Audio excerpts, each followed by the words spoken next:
इनका के पूजेला पूरा संसार हो।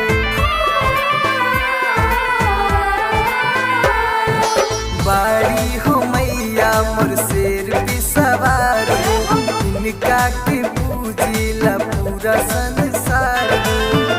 ई तो असने लगावे निम के छैया पे, रूप अलगा अलगा हो शेरू वाली मैया के, रूप अलगा अलगा हो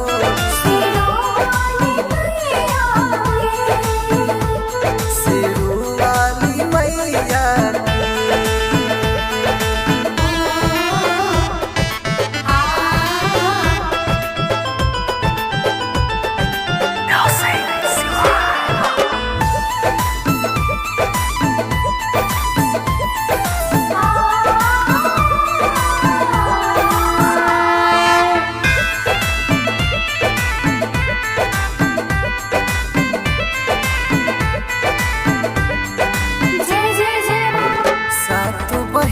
माई शीतला कहाली, हर नवरात्र में घर घर पूजाली।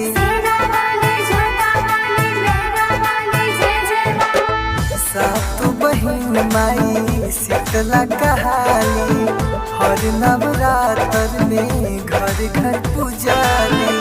दुख हर लेनी माई दुख दैया के, रूप अलगा अलगा हो शेरू वाली मैया के, रूप अलगा अलगा हो शेरू वाली मैया के।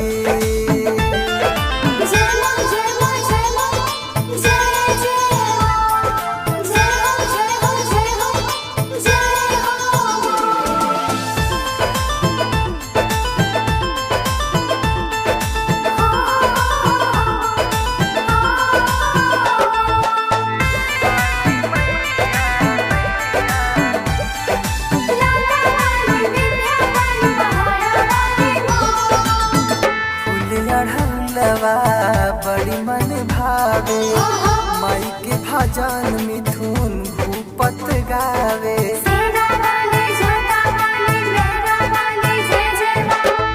फुलियढ़ौलवा बड़ी मन भावे माई के भजन मिथुन भूपत गावे। दोनों हाथ जोड़े पड़ेला पैया के, रूप अलगा अलगा हो शेरू वाली मैया।